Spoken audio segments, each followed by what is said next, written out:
இந்த மகிமை பெருவிழாவுக்கு வருகை தந்திருக்கும் உங்கள் அனைவரையும் இயேசு கிறிஸ்துவின் இனிய நாமத்தில் உங்களை வாழ்த்துகிறேன்.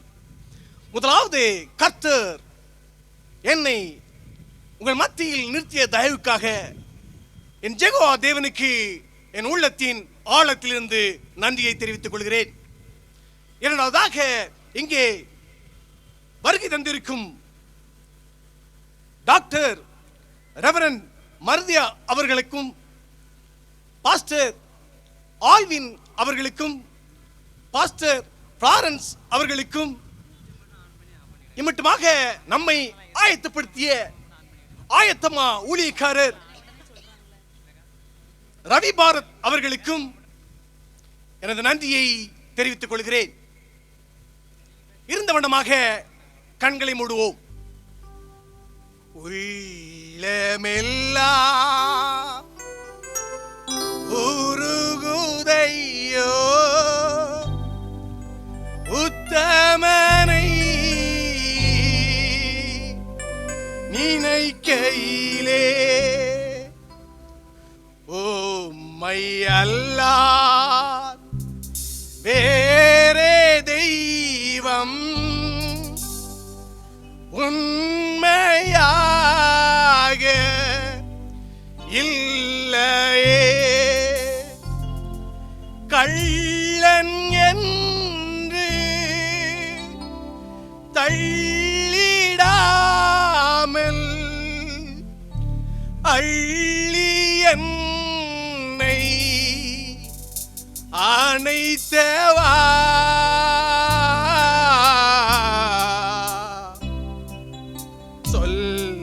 சொல்லடங்கா நேசத்தாலே சொந்தமாக்கி கொண்டீரே. அன்பின் பரலோக பிதாவே, தர்மியான ராத்திரி நேரத்தில் ராஜா உமது பாதப்படி அமர்ந்திருக்கிறோம். அப்பா, என்னை உமது சிலுவையின் நிலையில் மறைத்துக் கொள்ளும். நீர் பேசும், நீர் பேசும். அடியேன் கேட்கிறேன் இயேசுவின் மூலம் பிதாவே, ஆமென். ஆபிரகாம் மூலமாக சகல ஜாதிகளும் ஆசீர்வதிக்கப்பட்டிருந்தது. இவனமாக ஆபிரகாமும் நாட்கள் முதல் தாவீதின் காலம் வரைக்கும் கிட்டத்தட்ட 14 தலைமுறை மட்டும் 700 ஆண்டுகளுக்கு பின்பதாக கர்த்தர் இவனமாக சொன்னார். சங்கீதம் 14 அதிகாரம் 2 வசனத்திலும் 3 வசனத்திலும் கர்த்தர் இவனமாக சொல்லுகிறார், தேவனை தேடுகிற உணர்வுள்ளவன் உண்டோ என்று பார்க்க கர்த்தர் பரலோகத்திலிருந்து மனுபுத்திரரை கண்ணோக்கினார். எல்லாரும் வழி விலகி ஏகமாய் கெட்டு போனார்கள். நன்மை செய்கிறவன் இல்லை, ஒருவனாகிலும் இல்லை. No, not one. ஒருவனாகிலும் இல்லை. தாவீதின் நாட்கள் முதல் பாபிலோனுக்கு சிறைப்பிடித்து கொண்டு போகப்பட்ட காலம் வரைக்கும் 14 தலைமுறைகள் கிட்டத்தட்ட 700 ஆண்டுகளுக்கு பின்பதாக தேவன் மறுபடியுமாக ஏசியா தீர்க்கதரிசி மூலமாக சொல்கிறார். ஏசியா தீர்க்கதரிசி புஸ்தகம் 6 அதிகாரம் 8 வசனம், பின்பு யாரை நான் அனுப்புவேன், யார் நமது காரியமாய் போவான், யாரை நான் அனுப்புவேன், யார் நமது காரியமாக போவான் என்று உரைக்கிறார். Whom shall I send and who will go for me? எனக்காக நான் யாரை அனுப்புவேன், யார் எனது காரியமாக போவார் என்று தேவனே சொன்னார். மொத்தத்தில் யாருமே நல்லவர்கள் அல்ல என்பதை திட்டமும் தெளிவுமாக காண்பிக்கின்றது. உடனடியாக அதன் ஏசியா சொன்னார், என்னை அனுப்பும் தகப்பனே என்று சொன்னார். அவர் கூட அங்க பாவத்தில் இருந்திருந்தார் என்று சொல்லப்பட்டிருக்கிறது. அது முந்தின வசனத்தை நீங்க வாசிப்பீர்கள் என்றால் அது தெரியும். அப்பொழுது தேவன் அவருடைய வாயை தொடும் பொழுது அப்பொழுதுதானே அவருக்கு பாவம் நிவிர்த்தியானது என்று சொல்லப்பட்டிருக்கிறது. அவர் கூட அங்கே நன்மை செய்கிறாய் இல்லை என்று சொல்லப்பட்டிருக்கிறது. இவ்வளவாக தேவன் கடந்து வந்து ஒவ்வொரு முறையும் கண்ணீர் வெடித்துக் கொண்டே இருந்தார். பாபிலோனுக்கு சிறைப்பட்டு போன காலம் முதல் இயேசு கிறிஸ்துவின் காலம் வரைக்கும் கிட்டத்தட்ட 14 தலைமுறையாக 700 ஆண்டுகளுக்கு பின்பதாக தன்னுடைய ஒரே பேரான குமாரனை இந்த பூலோகத்துக்கு அவர் அனுப்பினார். அவனமாக அவர் வந்து அந்த நாசரேத் என்னும் ஊரில் அந்த ஆலயத்தில் அவருக்காக பாடம் வாசிக்கும்படியாக கொடுக்கப்பட்டது. அப்பொழுது அவர் வாசித்த பாடம் லூக்கா 4ஆம் அதிகாரம் 18ஆம் வசனத்தையும் 19ஆம் வசனத்தையும் வாசியுங்கள். கர்த்தருடைய ஆவியானவர் எங்கே இருக்கிறார்? என்மேல் இருக்கிறார். தரித்திரருக்கு சுவிசேஷத்தை பிரசங்கிக்கும்படி என்னை அபிஷேகம் பண்ணினார். தரித்திரருக்கு சுவிசேஷத்தை பிரசங்கிக்கும்படி என்னை அவர் அனுப்பினார் என்று சொல்லி அங்கே முழுவதுமாக சொல்லப்பட்டிருக்கின்றது. இவனமாக அவர் வாசித்துக் கொண்டிருக்கும் பொழுது அதே அதிகாரம் 21ஆம் வசனம் சொல்லப்பட்டிருக்கிறது. இந்த வேத வாக்கியம் இன்று தினம் நிறைவேறிற்று என்றார். This day this scripture is fulfilled.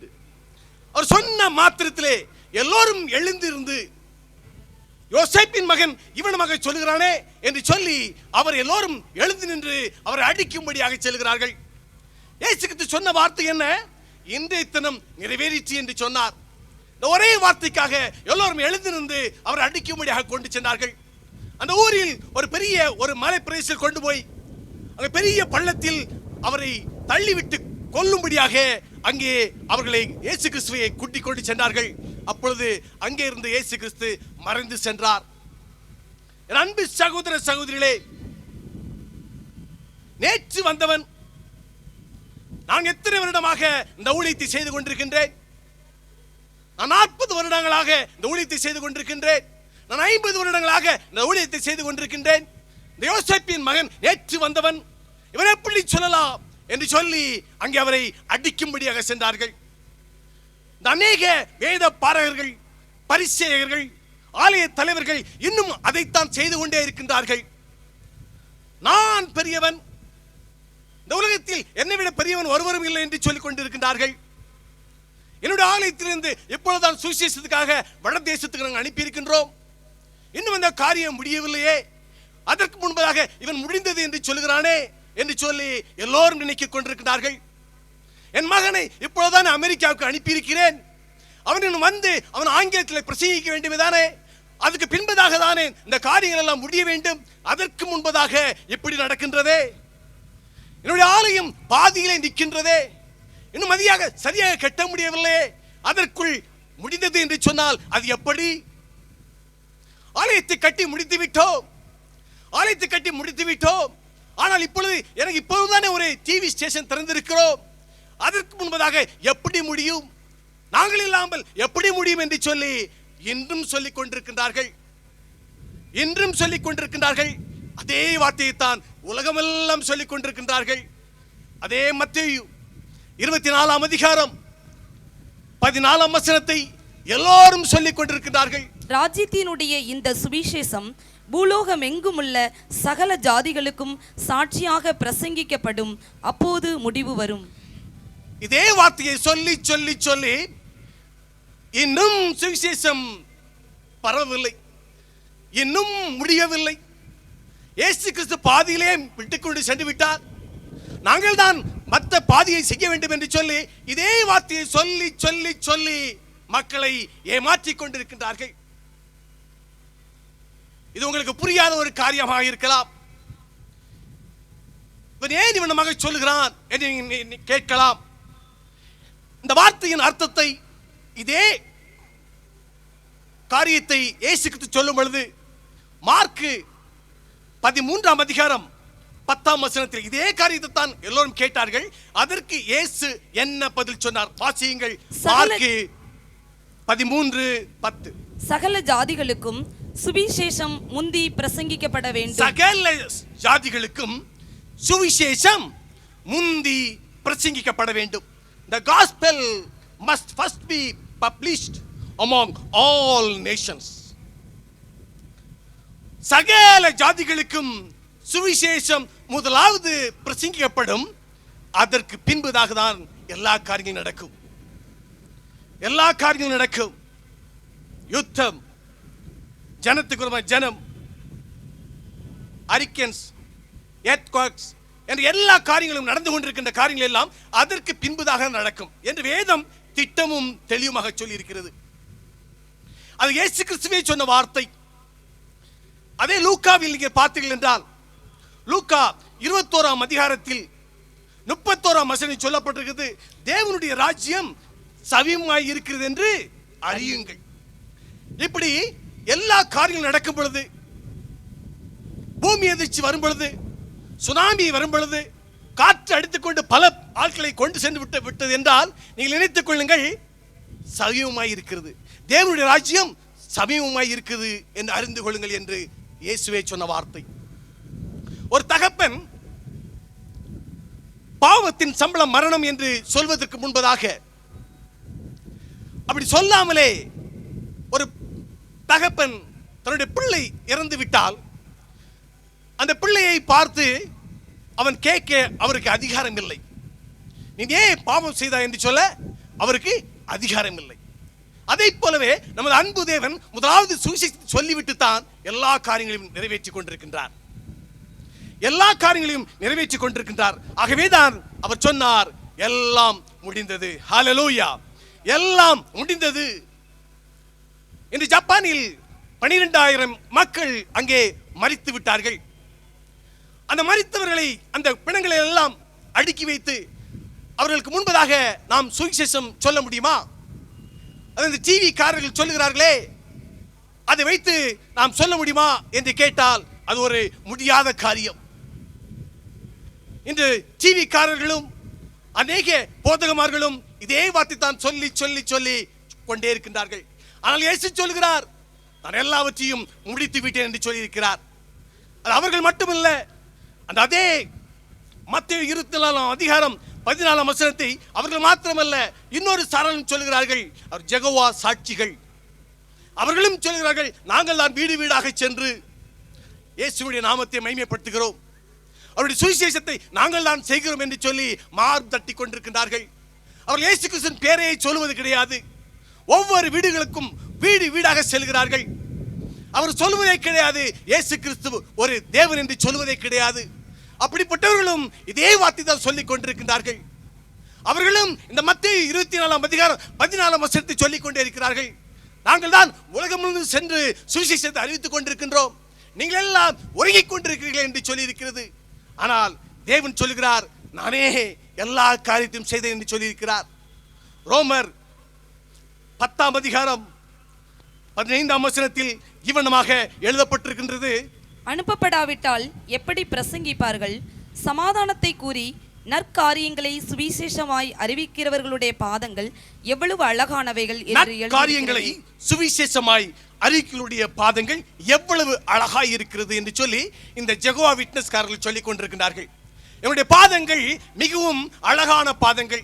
ஏனென்றால் நாங்கள் சுவிசேஷத்தை வீடு வீடாக சொல்லுகிறோம். நாங்கள் சுவிசேஷத்தை சொல்வதற்காக ஒவ்வொரு வீடாக செல்கின்றோம். ஆகவே எங்களுடைய பாதங்கள் அழகான பாதங்கள் என்று சொன்னார்கள். ஆனால் அவர்கள் அடுத்த வசனம் அதுக்கு அப்புறம் என்ன எழுதியிருக்கிறது என்று அவர்கள் வாசிக்கவில்லை போல் தெரிகிறது. அதற்கு பின்பதாக எழுதப்பட்டிருக்கின்றது, இவ்வண்ணமாக எழுதியிருக்கிறதே என்று சொல்லப்பட்டிருக்கிறது.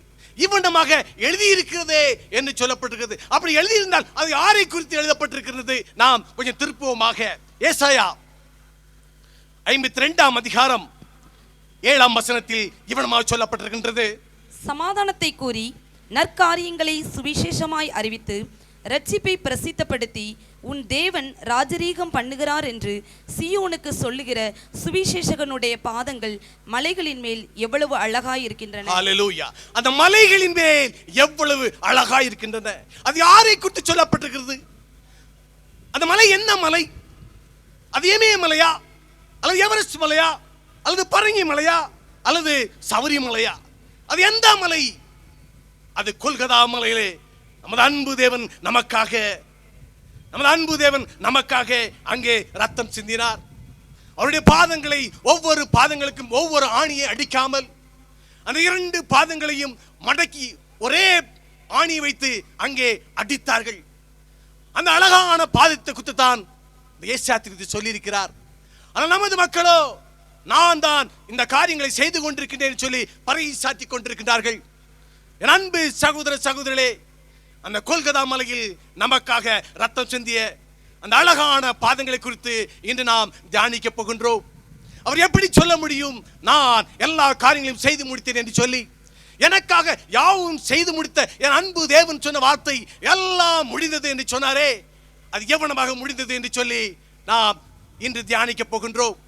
லூக்கா 4ஆம் அதிகாரம் 18, 19 ஆகிய வசனங்களில் அவர் சொல்லிக் கொண்டிருக்கும் போது, தரித்திரருக்கு சுவிசேஷத்தை பிரசங்கிக்கும்படியாக என்னை அவர் அனுப்பினார் என்று சொல்லப்பட்டிருக்கின்றது.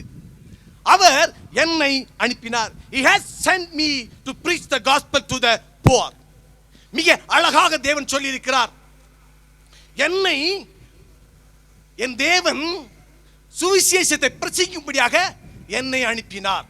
முதலாவது வார்த்தை அவர் சொன்ன வார்த்தை.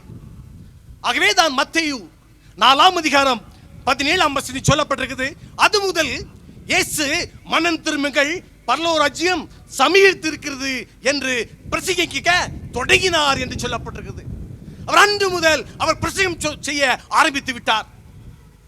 அவர் கலிலியா நாட்டில் அங்கே பிரசங்கம் செய்து கொண்டிருக்கும் போது அந்த மக்கள் அவரை விடவில்லை. எங்களோடு தங்க வேண்டும் என்று சொல்லி அந்த மக்கள் விரும்பினார்கள். அப்பொழுது அந்த மக்கள் சொன்ன வார்த்தை அதை இயேசு கேட்டு அவர் இவ்வளமாக பதில் சொன்னார். லூக்கா 4ஆம் அதிகாரம் 43ஆம் வசனம். அவரோ அவர்களை நோக்கி, நான் மற்ற ஊர்களிலும் தேவனுடைய ராஜ்யத்தை குறித்து பிரசங்கிக்க வேண்டும், இதற்காகவே அனுப்பப்பட்டேன் என்றார். நான் மற்ற ஊர்களுக்கும் செல்ல வேண்டும், நான் தேவனுடைய ராஜ்யத்தை குறித்து மற்ற ஊர்களிலும் சொல்ல வேண்டும், நான் இதற்காகவே அனுப்பப்பட்டேன் என்றார். But therefore am I sent. மிக அழகாக என் தேவன் சொன்னார், நான் மற்ற ஊர்களில் போய் பிரசங்கிக்க வேண்டும், என்னை விட்டுவிடு என்று சொன்னார். அதை போல அந்த சீஷர்களும் அவரை விடவில்லை. நாம் இங்கே தங்கி விடலாம் என்று சொன்னார்கள். அதற்கு இயேசு என்ன சொன்னார்? மார்க்கு 1ஆம் அதிகாரம் 38ஆம் வசனம். மார்க்கு 1ஆம் அதிகாரம் 38ஆம் வசனம். அவர்களை அவர் நோக்கி, சீஷர்களை அவர் நோக்கி, அடுத்த ஊர்களிலும் நான் பிரசங்கம் பண்ண வேண்டுமாதலால் அவ்விடங்களுக்கு போவோம் வாருங்கள், இதற்காகவே நான் புறப்பட்டு வந்தேன். But therefore I came forth. என் அன்பு சகோதர சகோதரிகளே, என் தேவன் பொய் சொல்லுகிற தேவன் அல்ல. நான் இதற்காகவே புறப்பட்டு வந்தேன், நான் இதற்காகவே வந்தேன் என்று சொன்னார். அப்படி வந்தவர் முடிக்காமல் செல்வாரா? நீங்களே சிந்தித்துக் கொள்ளுங்கள். ஒருவேளை நான் அப்படி சொன்னால் என் தேவனை நான் பொய்யனாக்குகிறேன்.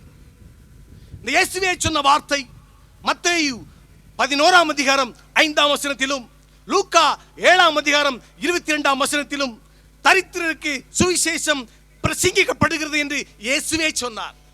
இயேசு கிறிஸ்துவே சொன்னார். பிரசங்கம் செய்யப்பட்டு கொண்டிருக்கிறது, என்னாலே செய்யப்படுகிறது என்று சொல்லி இயேசு கிறிஸ்துவே சொன்னார். யோவான் 5ஆம் அதிகாரம் 36ஆம் வசனத்தை திருப்பி வைத்துக் கொள்ளுங்கள். யோவான் 5:36. யோவானுடைய சாட்சியை பார்க்கிலும் மேன்மையான சாட்சி எனக்கு உண்டு. அது என்னவெனில் நான் நிறைவேற்றும்படிக்கு பிதாவானவர் எனக்கு கற்பித்ததும் நான் செய்து வருகிறதுமான கிரியைகளே பிதா என்னை அனுப்பினார் என்று என்னை குறித்து சாட்சி கொடுக்கிறேன். நான் நிறைவேற்றும்படிக்கு, அதை நான் நிறைவேற்றும்படிக்கு Father had given me to finish the work. தேவன் கொடுத்த காரியங்களை என்னை நிறைவேற்றும்படிக்கு என் தேவன் என்னை அனுப்பினார் என்று இயேசு கிறிஸ்துவே சொன்ன வார்த்தை. என் அன்பு சகோதர சகோதரிகளே, ரோமர் 9ஆம் அதிகாரம் 28ஆம் வசனத்தில் இவ்வளவாக தேவன் சொன்னார், அவர் நீதியோடே சீக்கிரமாய் தம்முடைய காரியத்தை நிறைவேற்றுவார். கர்த்தர் பூமியிலே சீக்கிரமாகவே காரியத்தை நிறைவேற்றி முடிப்பார் என்று வேதம் சொல்லி இருக்கிறது. சீக்கிரமாகவே, 3 வருடங்களுக்கு முன்பதாகவே, அந்த 3 வருடங்களுக்கு உள்ளதாக அவர் ஓடி ஓடி ஓடி சுவிசேஷம் சொல்லிக் கொண்டிருந்தார்.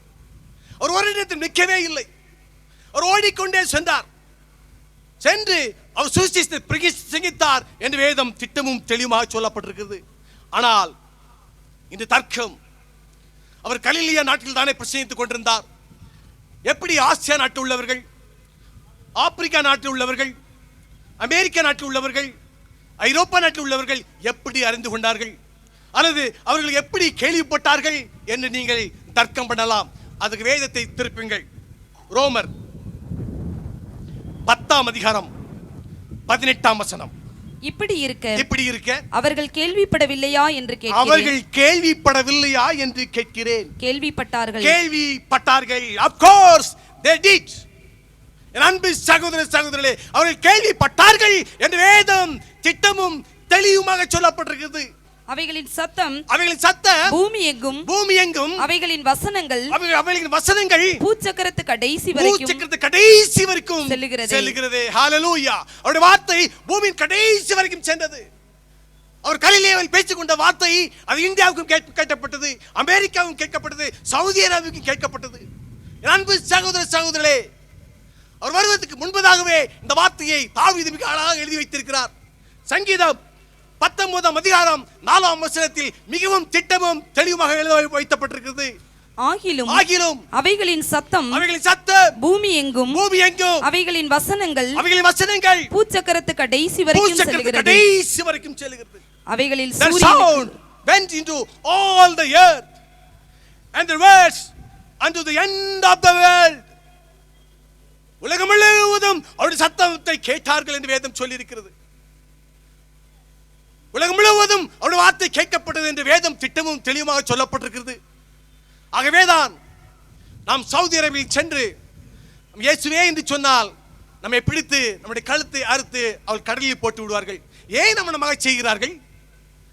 இயேசு கிறிஸ்து அறியாதவர்கள் என்ன செய்ய வேண்டும்?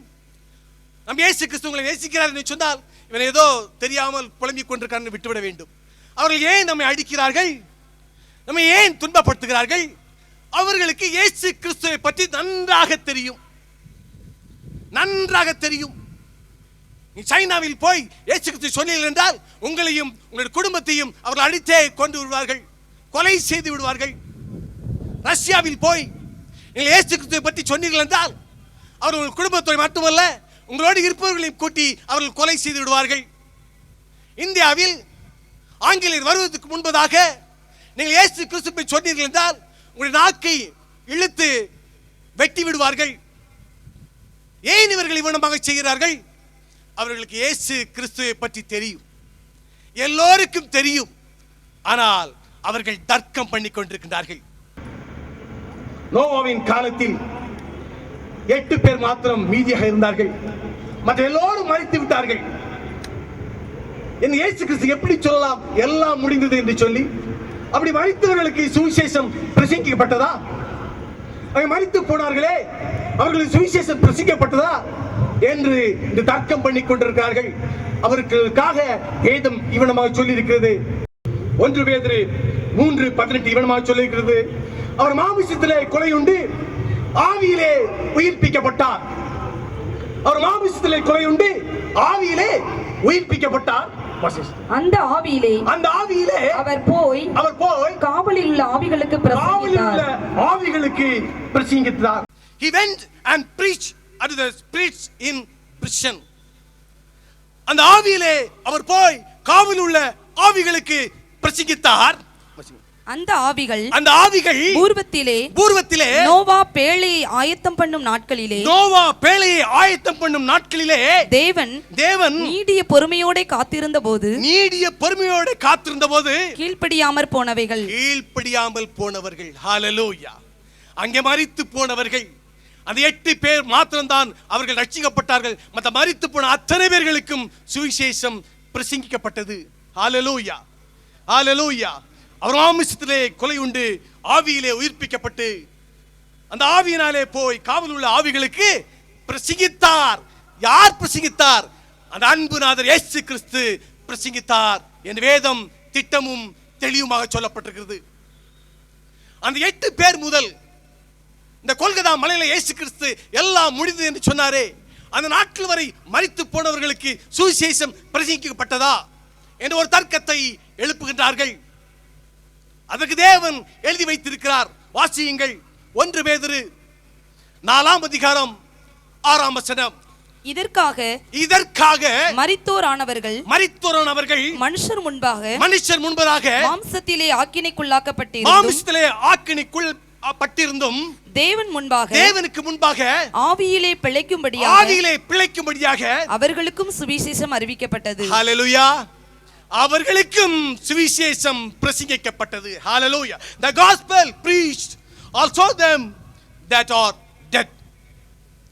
அந்த மரித்த அனைவருக்கும் சுவிசேஷம் பிரசங்கிக்கப்பட்டது என்று சொல்லி வேதம் திட்டமும் தெளிவுமாக சொல்லி இருக்கிறது. ஆனால் இதை ஏற்றுக்கொள்வதே கிடையாது. இவர்கள் ஏற்றுக்கொள்வதே கிடையாது. என் தேவன் எல்லா காரியமும் செய்து முடித்தார், அவர் எனக்காக யாவும் செய்து முடித்தார் என்று சொல்லும் பொழுது எல்லோரும் நம்மை அடிக்க வருகிறார்கள். என் அன்பு சகோதர சகோதரர்களே, அதை போலதான் ஸ்தேவானோடே அவர்கள் தர்க்கம் பண்ணினார்கள்.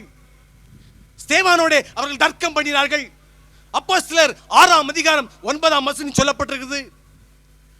அவர்கள் சிலர் எழுப்பி ஸ்தேவானோடே தர்க்கம் பண்ணினார்கள். ஸ்தேவான் சொன்னார், என் தேவன் எல்லாத்தையும் செய்து முடித்து விட்டார் என்று சொல்லும் பொழுதே ஸ்தேவானை அடித்து உயிரோடே கல்லெறிந்து கொண்டார்கள். பவுல் இவனமாக சொன்னார், கொலோசியர் 1ஆம் அதிகாரம் 6ஆம் வசனத்தில், அந்த சுவிசேஷம் உலகமெங்கும் பரம்பி பலன் தருகிறது. அந்த சுவிசேஷம் உலகமெங்கும் பரம்பி பலன் தருகிறது என்று சொல்லியிருக்கிறார். அந்த வார்த்தையை கேட்ட அநேகர் அவரை பிடித்து அடித்து சிறைச்சாலையில் அடித்து அவரை உயிரோடு கொலை செய்தார்கள். தோமா, அந்த 12 சீசர்கள் ஒருவர் இந்த இந்தியாவுக்கு வந்தார். அவரும் அதே காரியத்தை சொல்லும் பொழுது அவரும் அங்கே இங்கு வந்து அவர் சுவிசேஷத்தை சொல்லும்படியாக வரவில்லை, அந்த இயேசுவின் அன்பை குறித்து சொல்லும்படியாக வந்தார். நம்ம மக்கள் என்ன செய்தார்கள்? அந்த பரங்கி மலையில் அவரை உயிரோடு கொலை செய்தார்கள். இவனமாக இயேசு கிறிஸ்துவின் அன்பை சொன்னவர்கள் கொலை செய்யப்பட்டார்கள். ஆங்கிலேயர் இங்கே வந்தார்கள். அவர்கள் நமக்கு சுவிசேஷம் சொல்லும்படியாக வரவில்லை. நாம் சொல்வது அவர்களுக்கு புரியாது, அவர்கள் சொல்வது நமக்கு புரியாது. இருப்பினும் அவர்கள் இயேசுவின் அன்பை சொல்ல சொல்ல நாம் அவர்களை விட்டு வைக்கவில்லை, அவர்களையும் நாம் துரத்தி விட்டோம். என் அன்பு சகோதர சகோதரிகளே, இவனமாக தேவன் எல்லா காரியத்தையும் முடித்து, உன்னிடத்தில் நீ அன்பு கூறுவது போல பிறனிடத்திலும் அன்பு கூறுவாய் என்று சொல்லிவிட்டார். ஆகவேதான் அந்த ஆஸ்திரேலியா நாட்டிலிருந்து நம்ம ஒரிசா மாநிலத்தில் இந்த கிரகம் ஸ்டெயின்ஸ் என்ற ஒரு மிஷனரி வந்தார். அவர் வந்து எந்த பிரசங்கமும் செய்யவில்லை, அல்லது எந்த சுவிசேஷமும் செல்லவில்லை. இயேசு கிறிஸ்து ஒருவர் மாத்திரம்தான் உயிருள்ள தேவன் சொல்லும்போது அவரையும் அவருடைய பிள்ளைகள் 2 பேரையும் அவர்கள் அந்த வேனிலே வைத்து தீ கொளுத்தி விட்டார்கள். இயேசுவின் அன்பை சொன்னாலே அங்கே கொலை, வெறி, ஏன் இவைகள் நடக்கின்றது? என் அன்பு சகோதர சகோதரர்களே, சிந்தித்து செயல்படுங்கள். சுவிசேஷம் இயேசு கிறிஸ்துவின் மூலமாக நிறைவேற்றப்பட்டது. ஆகவேதான் வேதம் இவனமாக சொல்லுகிறது. எபிரேயர் 4ஆம் அதிகாரம் 2ஆம் வசனத்தில், எபிரேயர் எல்லாரும் திருப்பி வைத்துக் கொள்ளுங்கள், எபிரேயர் 4:2. ஏனெனில் சுவிசேஷம் அவர்களுக்கு அறிவிக்கப்பட்டது போல நமக்கும் அறிவிக்கப்பட்டது. கேட்டவர்கள் விசுவாசம் இல்லாமல் கேட்டபடியினால் அவர்கள் கேட்ட வசனம் அவர்களுக்கு பிரயோஜனப்படவில்லை. விசுவாசித்தவர்களாகிய நாமோ அந்த இளைப்பாறுதலில் பிரவேசிக்கக்கூடிய பாக்கியத்தை தேவன் கொடுத்திருக்கிறார். ஹல்லேலூயா. நாம் விசுவாசிக்கிறோம். என் தேவன் எல்லா காரியத்தையும் செய்து முடித்தார், அவர் எனக்காக யாவும் செய்து முடித்தார் என்று நாம் விசுவாசிக்கும் பொழுது தேவன் நம்மை இளைப்பாறுதலில் பிரவேசிக்கக்கூடிய பாக்கியத்தை கொடுத்திருக்கிறார். அந்த மகிமையின் நாதன் நமக்கு மகிமையின் காரியத்தை செய்து வைத்திருக்கிறார். நாம் அதை தெரிந்து கொள்வதே கிடையாது. இயேசுவே சொன்ன வார்த்தை யோவான் 6ஆம் அதிகாரம் 45ஆம் வசனத்தில், எல்லோரும் தேவனால் போதிக்கப்பட்டிருப்பார்கள் என்று சொல்லப்பட்டிருக்கிறது. எல்லோரும் தேவனால் போதிக்கப்பட்டிருப்பார்கள், அந்த இயேசு கிறிஸ்துவினால் எல்லோரும் போதிக்கப்பட்டு இருப்பார்கள் என்று சொல்லி இயேசுவே சொன்ன வார்த்தை. என் அன்பு சகோதர சகோதரிகளே, 1 யோவான் 2ஆம் அதிகாரம் 27ஆம் வசனம் சொல்லப்பட்டிருக்கிறது, ஒருவரும் உங்களுக்கு போதிக்க வேண்டியதில்லை, யாரும் உங்களுக்கு போதிக்க வேண்டியதில்லை. இந்த தேவன் ஒவ்வொரு நாளும் உங்களோடு பேசிக் கொண்டிருக்கின்றார். இதை கருத்தில் வைத்துக் கொள்ளுங்கள். உங்களுக்கு போதனை தேவையில்லை, என் தேவன் உங்களுக்கு எல்லாவற்றையும் செய்து முடித்து விட்டார். என் அன்பு சகோதர சகோதரிகளே, இதை சொல்வதற்காகத்தான் நான் பல்லாயிர கணக்கான மைல்களுக்கு அப்பால் இருந்து எங்களோடு சொல்லிக் கொண்டிருக்கின்றேன். அநேக காரியங்களை தேவன் செய்து முடித்தார். அந்த நாட்களில் பார்த்தீர்கள், சாலோமோனின் மூலமாக ஆலயம் கட்டப்பட்டது. அந்த நாட்களில் தானே தாவீது இவனமாக எழுதி வைத்திருக்கிறார். சங்கீதம் 11ஆம் அதிகாரம் 4ஆம் வசனத்தில் கர்த்தர் தம்முடைய பரிசுத்த ஆலயத்தில் இருக்கிறார் என்று சொல்லப்பட்டிருக்கிறது. அந்த நாட்களில் தேவன் பரிசுத்த ஆலயத்தில் இருந்தார் என்று வேதம் சொல்லி இருக்கிறது. அது மட்டுமல்ல, சங்கீதம் 132ஆம் அதிகாரம் 14ஆம் வசனத்தில் சொல்லப்பட்டிருக்கிறது, அவர் அங்கே வாசம் பண்ணுவேன் என்று சொல்லி இருக்கிறார். இந்த தேவாதி தேவன் சொன்ன வார்த்தை, அந்த தேவாதி தேவன் சொன்ன வார்த்தை, நான் இந்த ஆலயத்தை வாஞ்சிக்கிறேன், இந்த ஆலயத்திலே நான் வாசம் பண்ணுகிறேன் என்று சொன்னார். ஆனால் அந்த ஆலயத்தை கட்டியது யார்? சாலோமோன். சாலோமோன் ராஜா என்ன செய்தார்? அந்த அந்நிய ஸ்திரீகளை அவன் விவாகம் பண்ணினான். ஒன்றல்ல, இரண்டல்ல, ஆயிரக்கணக்கான அந்நிய ஸ்திரீகளை அவன் விவாகம் பண்ணினார். 200 மனைவிகளும் 800 வைப்பாட்டிகளும் மொத்தம் 1000 பேரை அவன் திருமணம் செய்திருந்தான். ஆகவே அவன் என்ன நடந்தது அங்கே? அவன் அந்நிய ஸ்திரீகளை விவாகம் பண்ணினால் அவன் அந்நிய தேவர்களை வழிபட்டான். அது அவனோடு முடிந்துவிடவில்லை, அதோடு போய்விடவில்லை, அது தொடர்ந்து கொண்டே வந்திருந்தது. ஆகவே தான் கர்த்தர் இவனமாக எச்சரித்தார்.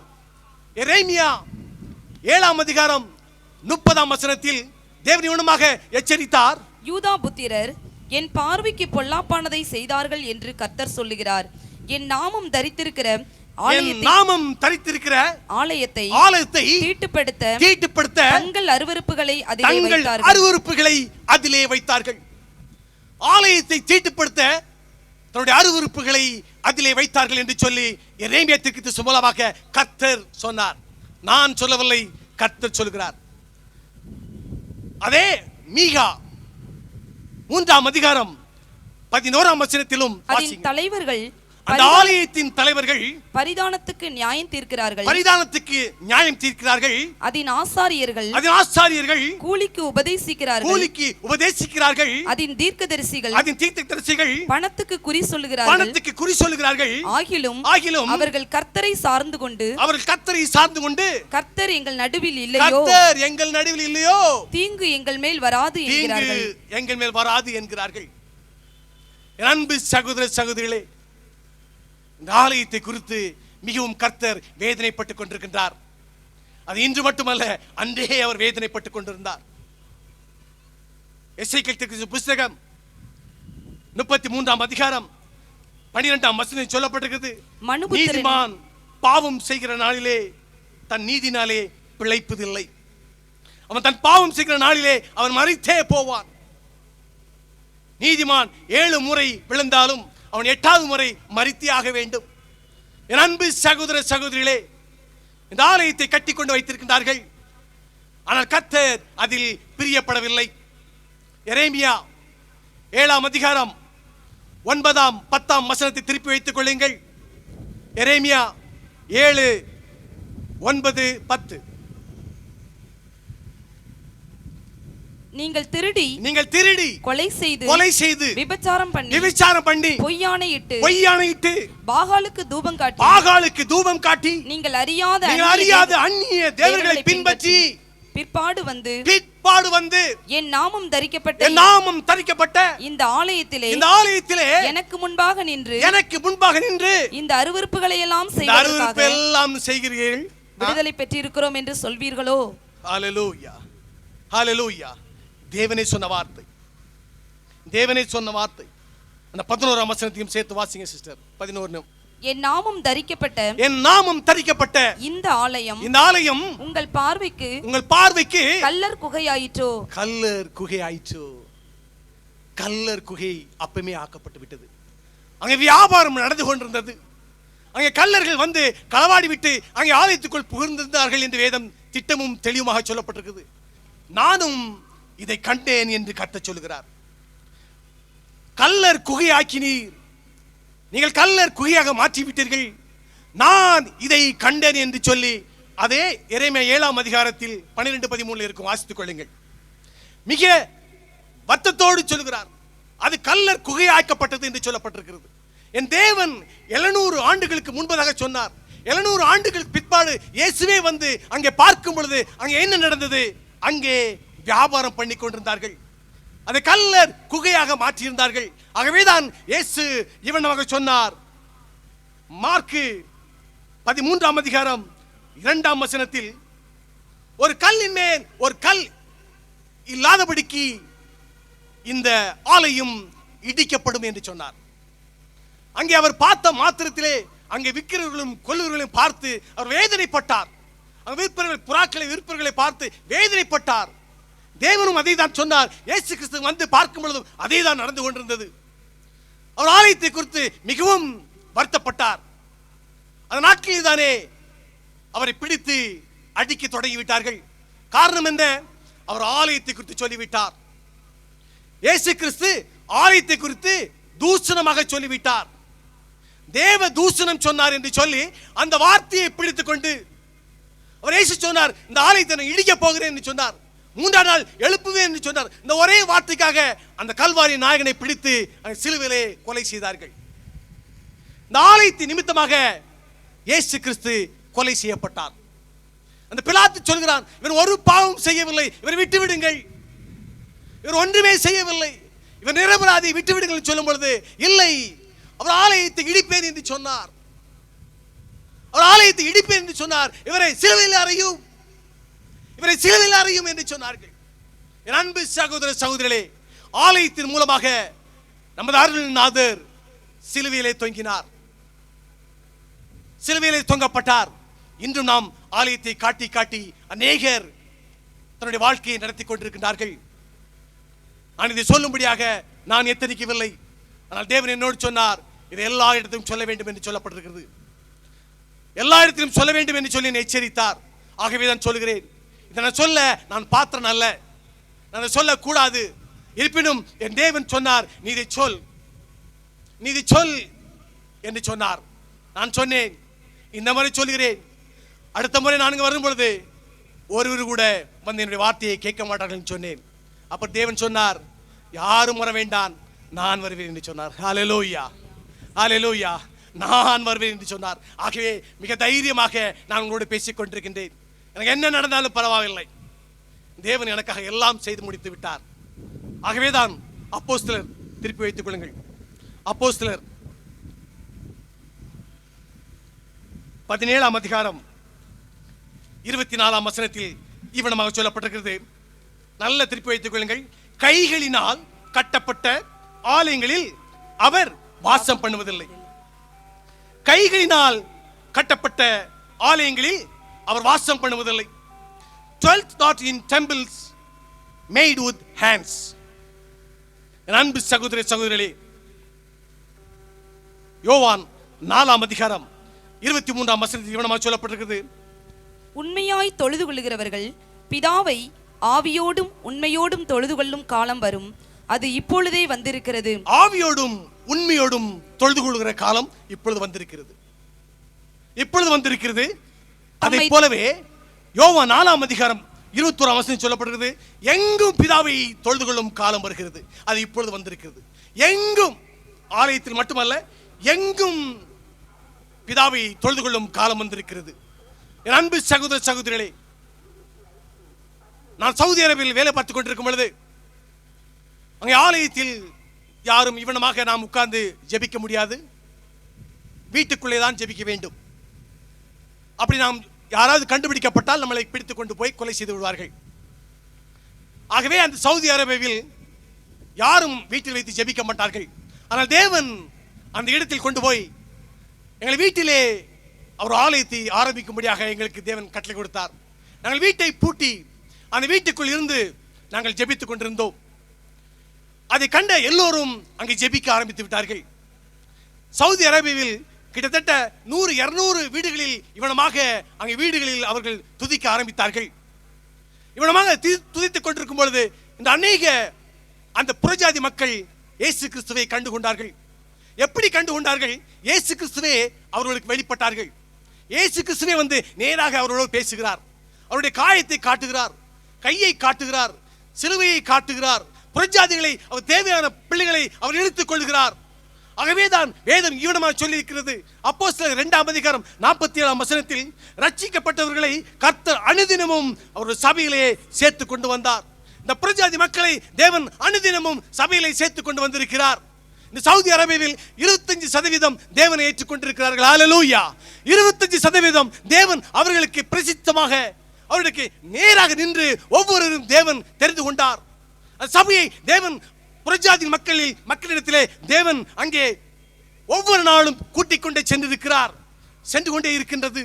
என் அன்பு சகோதர சகோதரிகளே, அங்கே சவுதி அரேபியாவில் என்னை அங்கிருந்து தேவன் கொண்டு அழைத்து சென்று லண்டன் மாநகரத்தை கொண்டு சென்றார். அங்கே பார்த்தீர்கள் என்றால் 20,000 பேர் ஆராதித்த ஆலயம் 20 பேர் தான் அங்கே ஆராதித்துக் கொண்டிருக்கிறார்கள். 10,000 பேர் ஆராதித்த ஆலயம் 10 பேர் தான் ஆராதித்துக் கொண்டிருக்கிறார்கள். 5,000 பேர் ஆராதித்த ஆலயத்தில் 5 பேர் தான் ஆராதித்துக் கொண்டிருக்கிறார்கள். காரணம் என்ன? தேவன் அவனமாக அந்த ஆலயத்தை ஆராதனையை அவர் ஏற்றுக்கொள்ள முடியவில்லை. என் அன்பு சகோதர சகோதரிகளே, சவுதி அரேபியாவில் நடந்தது போல இங்கே ஒவ்வொரு இடங்களிலும் ஆராதனை ஆரம்பித்து விட்டது. ஆலயத்தில் மட்டுமல்ல, அவர் ஒவ்வொரு வீட்டையும் தனியாக எடுத்து வைத்துவிட்டு அந்த இங்கிலாந்து நாட்டில் அங்கே ஒவ்வொருவரும் ஆராதிக்க ஆரம்பித்து விட்டார்கள். என் அன்பு சகோதர சகோதரிகளே, அவர்கள் ஒரு வீட்டை எடுத்து முதலாவது ஒரு இங்கிலீஷ் ஆராதனை நடக்கும், அதுக்கப்புறம் தமிழ் ஆராதனை நடக்கும், அதுக்கப்புறம் அவர்கள் பிலிப்பைன் நாட்டு சார்ந்தவர்கள் ஆராதிப்பார்கள், அதுக்கப்புறம் ஆப்பிரிக்கா நாட்டில் சார்ந்தவர்கள் ஆராதிப்பார்கள். இப்படியாக ஒரே நாளில் பல ஆராதனை. தேவன் பிரியப்படுகிறார். இந்த அநேக இடங்களிலும் கடைகளிலும் வீடுகளிலும் வேலை ஸ்தலத்திலும் அநேக மக்கள் லண்டன் மாநகரத்தில் ஆராதனை நடந்து கொண்டிருக்கிறது. என் அன்பு சகோதர சகோதரிகளே, தேவன் அவனமாக உடைத்தெறிந்தார். என் அன்பு சகோதர சகோதரிகளே, இவர்களை நீங்கள் மனதில் வைத்துக் கொள்ளுங்கள். தேவன் சொல்லி இருக்கிறார். இந்த அநேகர் பார்த்தீர்கள் என்றால் இந்த பச்சை மரத்தில் ஒரு சிகப்பு துணியை கட்டி வைத்துவிட்டு அது பக்கத்தில் ஒரு உண்டிலை வைத்திருப்பார்கள் புற மதஸ்தர்கள். அதை போலவே இந்த சின்ன சின்ன ஆலயங்களை கட்டி வைத்து அங்கே ஒரு உண்டிலை வைத்திருக்கிறார்கள். இதுதான் இந்தியாவில் நடந்து கொண்டிருக்கின்றது. என் அன்பு சகோதர சகோதரிகளே, வேதம் நம்மை எச்சரித்துக் கொண்டிருக்கின்றது. வேதம் நம்மை எச்சரித்துக் கொண்டிருக்கின்றது. அன்று நாத்தான் இவனமாக சொன்னான். 2 சாமுவேல் 12ஆம் அதிகாரம் 7ஆம் வசனத்தில் 2 சாமுவேல் 12ஆம் அதிகாரம் 7ஆம் வசனத்தில் நாத்தான் இவனமாக தாவீதை பார்த்து சொன்னார். ஐஸ்வர்யவான் ஒருவன் இருந்தான், தரித்திரனும் ஒருத்தன் இருந்தான். அந்த ஐஸ்வர்யவான் அந்த தரித்திரனுடைய ஆட்டை கொண்டு வந்து அதை வெட்டி பலியிட்டு தன்னுடைய நண்பர்களுக்கு விருந்து பண்ணினான் என்று சொல்லப்பட்டிருக்கிறது. அதை போல அவன் விருந்து செய்யும் பொழுது அந்த தாவீதை பார்த்து கேட்டார். நாத்தான் சொன்ன வார்த்தைக்கு பொழுது தாவீது இவனமா சொன்னான், அந்த ஐஸ்வர்யவான் மரணத்துக்கு பாத்திரவான் என்று சொல்லப்பட்டிருக்கிறது. நாம் நம்முடைய ஐஸ்வர்யத்தை நாம் கர்த்தருக்கென்று கொடுக்காமல் இந்த தரித்திரத்திலும் இந்த கஷ்டப்படுத்திலும் வாங்கி கொண்டு வந்து அவருடைய நாமத்தை நீங்கள் உயர்த்துவீர்களானால் உங்கள் மரணத்துக்கு அது பாத்திரவான் என்று சொல்லப்பட்டிருக்கிறது. நாம் நினைக்கின்றோம் 10,000 பேர் இங்கு ஆராதிக்கிறார்கள், நான் 20,000 பேரை நான் கொண்டு வர வேண்டும் என்று நினைக்கின்றோம். நான் கையை நீட்டினால் 10 பேர் தான் விழுகிறார்கள், நான் கை நீட்டினால் 20 பேர் விழ வேண்டும் என்று ஆசைப்படுகிறோம். எலிசா தீர்க்கதரிசி செய்தார். 2 இரட்டிப்பான ஆசீர்வாதத்தை வேண்டும் என்று கேட்டார். தேவன் அவரை ஆசீர்வதித்திருந்தார். ஆனால் அவரை இரட்டிப்பான ஆசீர்வாதத்தை கேட்கும் பொழுது தேவன் அதை கொடுத்தார். 42 பிள்ளைகளை அவர் கொன்று விட்டார். 2 ராஜாக்கள் 2ஆம் அதிகாரம் 24ஆம் வசனத்தில் மிக அழகாக சொல்லப்பட்டிருக்கிறது. அவருக்கு கோபமாக வந்து அவர் கடைசியில் வியாதியோடு அவர் மரித்து போனார் என்று வேதம் தெளிவாக சொல்லப்பட்டிருக்கிறது. எந்த ஒரு தீர்க்கதரிசியும் நோயோடு மரித்ததில்லை, ஆனால் அவர் நோயோடு மரித்தார் என்று சொல்லப்பட்டிருக்கிறது. என் அன்பு சகோதர சகோதரிகளே, தேவன் எல்லா காரியத்தையும் பார்த்து கொண்டிருக்கின்றார். என் தேவன் சொன்னார் மத்தேயு 18ஆம் அதிகாரம் 20ஆம் வசனத்தில், ஏனெனில் 2 பேராவது 3 பேராவது என் நாமத்தினாலே எங்கே கூடியிருக்கிறார்களோ அங்கே அவர்கள் நடுவில் இருக்கிறேன் என்றார். 2 பேராவது 3 பேராவது என் நாமத்தினாலே எங்கே கூடியிருக்கிறோ அங்கே நான் இருக்கிறேன் என்று சொன்னார். அதுக்கு முந்தின வசனத்தை வாசித்து பாருங்கள். அந்த முந்தின வசனம் இவனமாக சொல்லி இருக்கிறது, அல்லாமலும் உங்களில் 2 பேர் உங்களில் 2 பேர் தாங்கள் வேண்டிக் கொள்ள போகிற எந்த காரியத்தை குறித்தாகிலும் தாங்கள் வேண்டிக் கொள்ள போகிற எந்த காரியத்தை குறித்தாலும் பூமியிலே ஒருமனப்பட்டு இருந்தால் பூமியிலே ஒருமனப்பட்டிருந்தால் பரலோகத்தில் இருக்கிற என் பிதாவினால் அது அவர்களுக்கு உண்டாகும் என்று உங்களுக்கு சொல்லுகிறேன். ஒருமைப்பட்டிருந்தால், ஒருமனப்பட்டிருக்க வேண்டும். இந்த 3 பேர் ஒருமனப்பட்டு விடலாம். ஆனால் 50 பேர் ஒருமனப்பட முடியாது. அல்ல 50,000 பேர் ஒருமனப்பட முடியாது. காரணம் என்னவென்றால், ஒருவர் பாத்ரூம் செல்லிருப்பார், சிலர் பிள்ளைகளுக்கு பால் கொடுத்திருப்பார்கள், சிலர் வெளியே சென்றிருக்கலாம், சிலருக்கு போன் வந்துவிடும். அவர் ஒருமனப்படவே முடியாது. ஆகவே தான் தேவன் சொன்னார், 2 பேர் 3 பேர் என் நாமத்தினாலே கூடி எவைகளை கேட்பீர்களோ அவர் அருள் செய்வர் என்று வேதம் திட்டமும் தெளிவுமாக சொல்லப்பட்டிருக்கிறது. ஆகவே அன்பு சகோதர சகோதரிகளே, நாம் இன்னும் ஆலயத்தையே பார்த்து கொண்டிருக்க கூடாது. தேவன் எங்கெங்கெல்லாம் உங்களுக்கு நேரம் கிடைக்கின்றதோ நீங்கள் ஆலயம் செல்ல வேண்டும். அதை நான் விரும்புகிறேன். அதை போலவே நீங்கள் வீடுகளிலும் 2 பேராவது 3 பேராவது நீங்கள் ஜெபித்துக் கொண்டிருக்க வேண்டும். ஆகவே தான் தேவன் இவனமாக சொன்னார், நியாய தீர்ப்பு தேவனுடைய வீட்டிலே ஆரம்பமாகின்றது. இந்த ஆலயத்தை காட்டி காட்டி எத்தனையோ பேர்களுக்கு நியாய தீர்ப்பு கிடைத்து விட்டது. அவர்கள் குடும்பத்தில் பிரச்சனை, அவர்கள் மனைவியிடத்தில் பிரச்சனை, பிள்ளைகளிடத்தில் பிரச்சனை, அவர்களுக்கு வியாதிகள் வந்துவிடும். ஆனால் அவர்கள் எதையுமே தெரிவிப்பதில்லை. அவர் எல்லாத்தையும் மூடி மறைத்துவிட்டு அங்கே நியாய தீர்ப்பை அவர்கள் உதிரி தள்ளிவிடுகிறார்கள். என் அன்பு சகோதர சகோதரிகளே, ஆகவே தான் வேதம் இவனமாக சொல்லி இருக்கிறது. 2 கொரிந்தியர் 6ஆம் அதிகாரம் 17ஆம் வசனத்தில், ஆனபடியால் நீங்கள் அவர்கள் நடுவிலிருந்து புறப்பட்டு பிரிந்து போய் அசுத்தமானதை தொடாதிருங்கள் என்று கர்த்தர் சொல்லுகிறார். அப்பொழுது நான் உங்களை ஏற்றுக்கொண்டு உங்களுக்கு பிதாவாய் இருப்பேன், நீங்கள் எனக்கு குமாரரும் குமாரத்திகளுமாய் இருப்பீர்கள் என்று சர்வ வல்லமையுள்ள கர்த்தர் சொல்லுகிறார். நீங்கள் அவர்களை விட்டு பிரிந்து சென்று நான் உங்களை ஏற்றுக்கொண்டு உங்களுக்கு பிதாவாய் இருப்பேன் என்று சொல்லப்பட்டிருக்கிறது. என் அன்பு சகோதர சகோதரிகளே, இது உங்களுக்கு விருப்பமில்லாத ஒரு காரியமாக இருக்கலாம். ஆனால் தேவன் சொல்லுவதை நான் உங்களுக்கு சொல்லிவிட்டேன். அந்த நாட்களில் தேவன் ஆலயத்தை மட்டுமல்ல, அவர் ரத்தம் சிந்தி அந்த சபையாகிய தேவன் நம்மை வைத்திருக்கிறார். அவர் ரத்தம் சிந்தி அந்த சபையை உண்டாக்கி இருக்கிறார். ஆகவே அன்பு சகோதர சகோதரிகளே, தேவன் எல்லாம் முடிந்தது என்று சொன்னார், எல்லா காரியங்களும் முடிந்து விட்டது என்று சொன்னார். ஆனால் நாம் இன்றும் மனிதரை நோக்கி கொண்டே இருக்கின்றோம். அவர்கள் ஏதாவது செய்ய மாட்டாரா, இந்த பாஸ்டர் ஏதாவது செய்ய மாட்டாரா, இந்த ரெவரண்ட் ஏதாவது செய்ய மாட்டாரா என்று சொல்லி நாம் மனிதரை நோக்கி கொண்டிருக்கின்றோம். தேவன் எச்சரிக்கிறார், என்னை நோக்கி கூப்பிடு என்று சொல்லப்பட்டிருக்கிறது. என்னை நோக்கி கூப்பிடு என்று சொல்லப்பட்டிருக்கிறது. என் அன்பு சகோதர சகோதரிகளே, அவர் சுவிசேஷத்தை முற்றிலுமாக பிரசங்கித்து விட்டார். முற்றிலுமாக அவர் பிரசங்கித்து விட்டு எல்லாம் முடிந்தது என்று சொன்னார். அவர் ஆலயத்துக்குள் வந்து அவர் ஆராதிக்க விட்டாலும் என் தேவன் சொல்கிறார், உன் உள்ளத்தில் நான் வாசமாயிருக்கிறேன், உன் உள்ளத்தில் நான் வாசமாயிருக்கிறேன் என்று சொல்லப்பட்டிருக்கிறது. நேற்றைய தினம் நம்மை பரிசுத்தமாக்கினார், சுத்தமாக்கினார், கழுவினார் என்று பார்த்தோம். இன்று தேவன் சொல்லியிருக்கிறார், உன் உள்ளத்தில் நான் வாசமாயிருக்கிறேன் என்று சொல்லியிருக்கிறது. என் அன்பு சகோதர சகோதரே, தேவன் நமக்காக கல்வாரியில் நமக்காக ரத்தம் சிந்தி எல்லா காரியங்களையும் செய்து முடித்தார். ஆகவே தான் சகரியா 2ஆம் அதிகாரம் 10ஆம் வசனத்தில் சொல்லப்பட்டிருக்கிறது.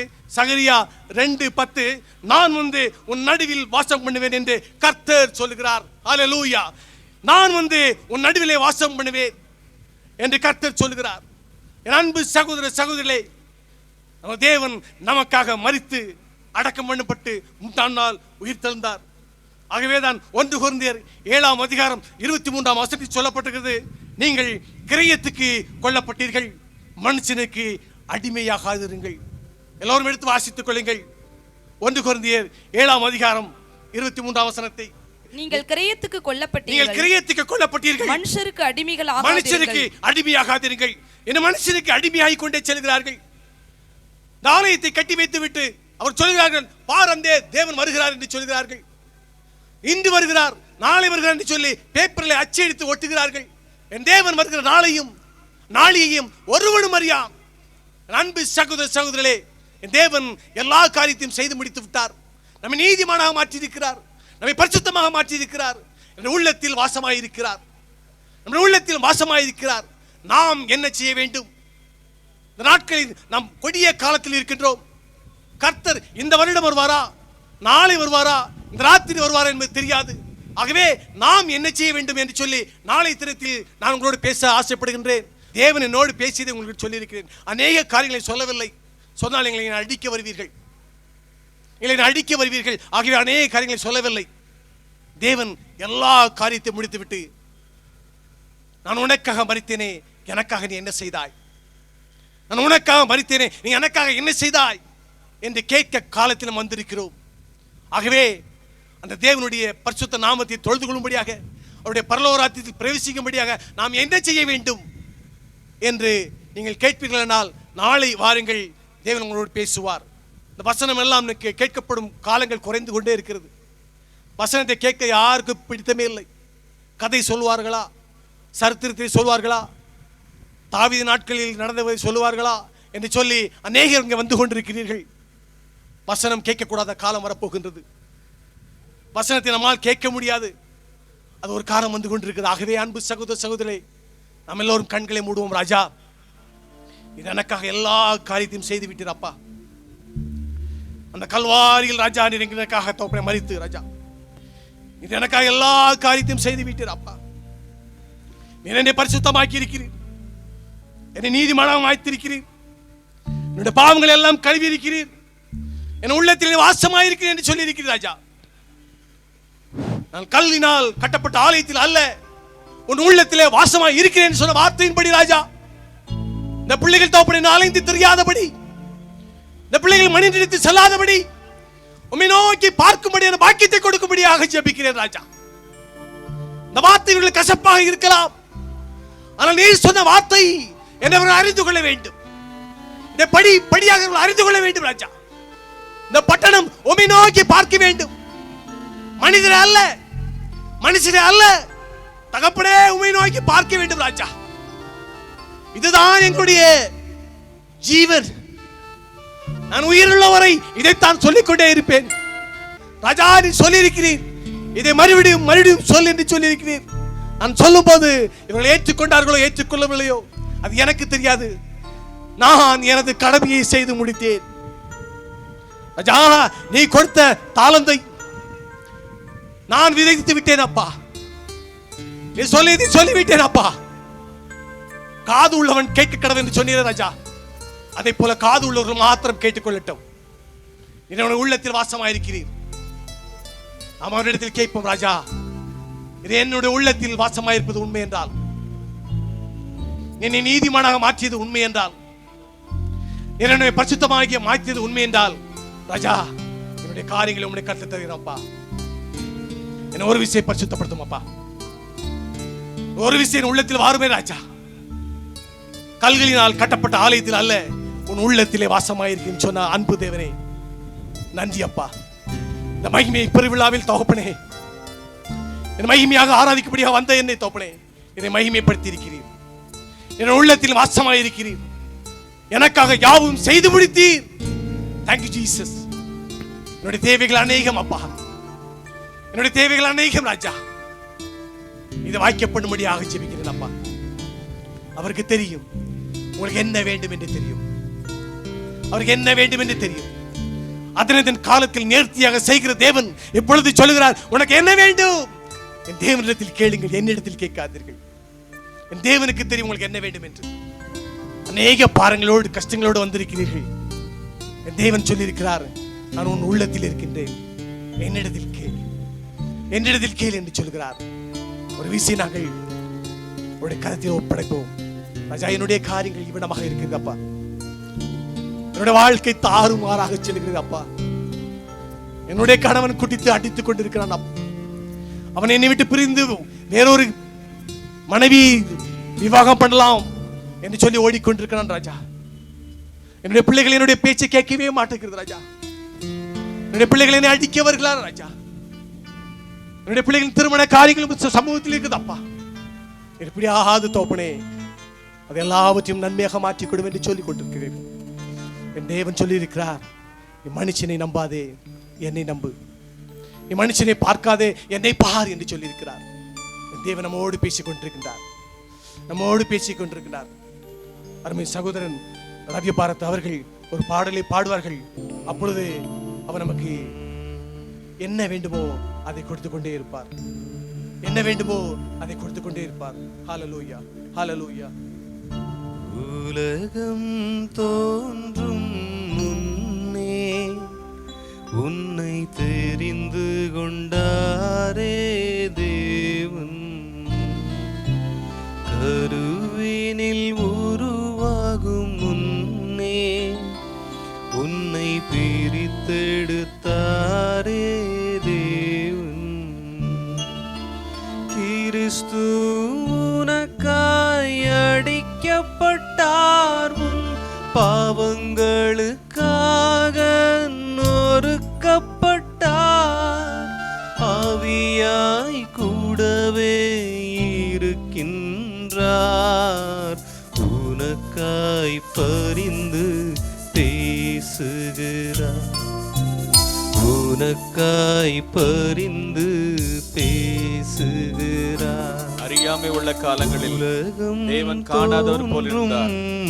இப்பொழுது எல்லாரும் என்னை தெரிந்து கொண்டாரே தேவன், கர்த்தருடைய ஆவியானவர் என் மேல் இருக்கிறார். கருவினில் தரித்திரருக்கு சுவிசேஷத்தை பிரசங்கம் பண்ணும்படி தேவன் என்னை அபிஷேகம் பண்ணினார். இருதயம் நொறுங்குண்டவர் குணமாக்க, சிறைப்பட்டவர்களுக்கு விடுதலை கொடுக்கும்படியாக தேவன் என்னை அபிஷேகம் பண்ணினார். தேவன் என்னை அனுப்பினார். இதுவே அனுக்கிரக காலம், இதுவே ரட்சணிய நாள். உங்களுக்காக நாங்கள் ஜெபிக்க வேண்டும் என்று விரும்புகிறோம். பாடல் பாடுகிற பொழுது நீங்கள் யாவரும் முன்னே வரும்படி அன்பாய் கேட்டுக்கொள்கிறோம். உங்களுக்காக ஒருவருக்காக ஜெபிக்கிறோம். நீங்கள் யாவரும் முன்னே வரும்படி அன்பாய் கேட்டுக்கொள்கிறோம். தேவன் உங்களை சந்திப்பாராக. எல்லாரும் ஒரு நிமிஷம் எல்லாரும் எழுந்து முன்னே வரும்படி உங்களை அன்பாய் கேட்டு உங்களுக்காக ஜெபிக்க விரும்புகிறோம். தேவ பிரசன்னம் இந்த மைதானம் முழுவதும் இறங்கி இருக்கிறது. நீங்கள் பல தேவையோடு வந்திருப்பீர்கள், பல எதிர்பார்ப்போடு வந்திருப்பீர்கள். உங்களுடைய தேவைகளை சந்திப்பதற்கு தேவன் தம்முடைய வசனத்தை அனுப்பியிருக்கிறார். நிச்சயமாகவே அவர்கள் அவரை நோக்கி பார்த்து பிரகாசம் அடைந்தார்கள். அவருடைய முகங்கள் ஒருபோது வெட்கப்பட்டு போனதில்லை. எல்லாரும் முன்னே வரும்படி அன்பாய் கேட்டுக்கொள்கிறோம். இந்த கூட்டத்தின் நோக்கம் தேவன் ஆவியாயிருக்கிறார். கர்த்தருடைய ஆவியானவர் எங்கே உண்டு அங்க விடுதலை உண்டு. உங்களுடைய இருதயங்களில் ஆண்டவர் இயேசுவே உள்ளத்திலே வாரும், என் பாவங்களை மன்னித்தருளும், எனக்கு விடுதலை தாரும். என்னுடைய ஆவியிலே, என்னுடைய ஆத்மாவிலே, என்னுடைய சரீரத்திலே ஒரு விடுதலை தாரும். விடுதலை நாயகனே, எனக்கு உதவி செய்யும், என்னை ஆதரித்தருளும். இந்த உலகத்தில் என்னை ஆதரிப்பதற்கு யாரும் இல்லை. அருமையான தகப்பனே, தாயே, இந்த உலகத்திலே நமக்காக ஜீவனை கொடுத்தவர், நம்மேல் வைத்த அன்பு பெரியது. அந்த அன்புக்கு இணையான அன்பு இல்லை. அவருடைய அன்பின் ஆழம், அகலம், நீளம், உயரம் அளவிடப்பட முடியாதவைகள். உலக அன்பு அழியும், ஆனால் தேவ அன்பு அழியாத ஒன்று. உங்களுக்காக ஜெபிக்க வேண்டும் என்று விரும்புகிறோம். இந்த மாலை வேளை கூட எனக்காக ஜெபம் பண்ணுங்கள். நான் தேவையோடு வந்திருக்கிறேன், எதிர்பார்ப்போடு வந்திருக்கிறேன். ஆண்டவர் எனக்கு உதவி செய்ய வேண்டும் என்று யாராவது ஒரு தேவையோடு வந்திருந்தால் உடைய வலுகத்தை உயர்த்தி காண்பீர்கள். முதலாவது, ஆண்டவர் எனக்கு வேண்டும், என் இயேசு எனக்கு வேண்டும், என் வாழ்விலே ஒரு விடுதலை தர வேண்டும். நான் அநேக காரியங்களுக்கு அடிமைப்பட்டுக்கிறேன். வியாதிக்கு, பலவீனத்திற்கு, பலவிதமான தீய பழக்க வழக்கங்களுக்கு அடிமைப்பட்டு கிடக்கிறேன். கர்த்தருடைய ஆவியானவர் என்னை அனுப்பியிருக்கிறார், என்னை அபிஷேகம் பண்ணியிருக்கிறார் விடுதலை செய்யும்படி. இந்த கூட்டத்திலே தேவன் நமக்கு விடுதலை கொடுக்க விரும்புகிறார். ஆவியிலே விடுதலை, ஆத்மாவிலே விடுதலை அவர் கொடுக்க வல்லவர் இருக்கிறார். நீங்கள் என்ன பலவீனமாக இருந்தாலும், ஆண்டவராகிய இயேசு கிறிஸ்து வந்த சபையிலே 18 வருஷமாக பலவீனமுள்ள ஒரு ஸ்திரியை பார்த்து அந்த பலவீனத்தின் ஆவி இயேசு கடிந்து கொண்ட பொழுது தேவன் விடுதலையாக்கினார். ஆண்டவரை நாம் மையப்படுவதாக. ஒருவேளை நீங்கள் சரீரத்திலே பலவீனத்தோடு வந்திருக்கலாம். தாவீதின் குமாரனே, எல்லா சத்தமா சொல்லுங்க, இயேசுவே, இயேசுவே, இயேசுவே, தாவீதின் குமாரனே, எனக்கு இரங்கும், எனக்கு இரங்கும், எனக்கு இரங்கும், என் பிள்ளைக்கு இரங்கும், என் குடும்பத்துக்கு இரங்கும், என்னுடைய சபைக்கு இரங்கும், என்னுடைய தேசத்துக்கு இரங்கும். ஆண்டவரே, இரக்கத்தில் ஐஸ்வர்யம் உள்ளவரே, எங்களுக்கு இரக்க செய்வீராக. 1000 தலைமுறைக்கு இரக்க செய்கிற ஆண்டவர், இந்த நாளில் எங்களுக்கு ஒரு விடுதலை கொடுப்பதற்காக ஸ்தோத்திரம், விடுதலை கொடுத்ததற்காக ஸ்தோத்திரம். எல்லாரும் கரங்களை தட்டி கர்த்தரை துதிப்போம். ஹalleluya, ஹalleluya. தேவனே உமக்கு ஸ்தோத்திரம் ஆண்டவரே, விடுதலை நாயகனே. இந்த நாளிலேயும் கூட ஆண்டவர் உண்மையாக இந்த ஜெபத்தை செய்த பிள்ளைகளுக்கு ஆவியிலே, ஆத்துமாவிலே, சரத்திலே விடுதலை கொடுக்க போதுமானவராய் இருப்பதற்காக ஸ்தோத்திரம். உம்முடைய வசனத்துக்கு நடுகிறவளை நோக்கி பார்ப்பேன் என்று சொன்னவரே, என் வசனத்துக்கு நடுகள் நோக்கி பார்ப்பேன் என்று சொன்னவரே, உம்முடைய வசனத்தை கீழ்ப்படிந்த பிள்ளைகள் உம்மை நோக்கி பார்த்து வந்திருக்கிறார்கள். உதவி செய்யும். எங்களுடைய சகாயம் வானத்தையும் பூமி உண்டாக்கின கர்த்தருடைய நாமத்தில் இருப்பதற்காக ஸ்தோத்திரம். ஆசீர்வதித்தருளும். உமக்கு கன மகிமை எடுக்கிறோம். இயேசு நாம் ஜெபிக்கிறோம் பிதாவே. நம்முடைய கர்த்தராகிய இயேசு கிறிஸ்துவின் கிருபை, பிதாவாகிய தேவனுடைய அன்பு, பரிசுத்த ஆவியானவருடைய ஐக்கிய சந்த சமாதானம் நம் அனைவரோடு இருப்பதாக. God bless you.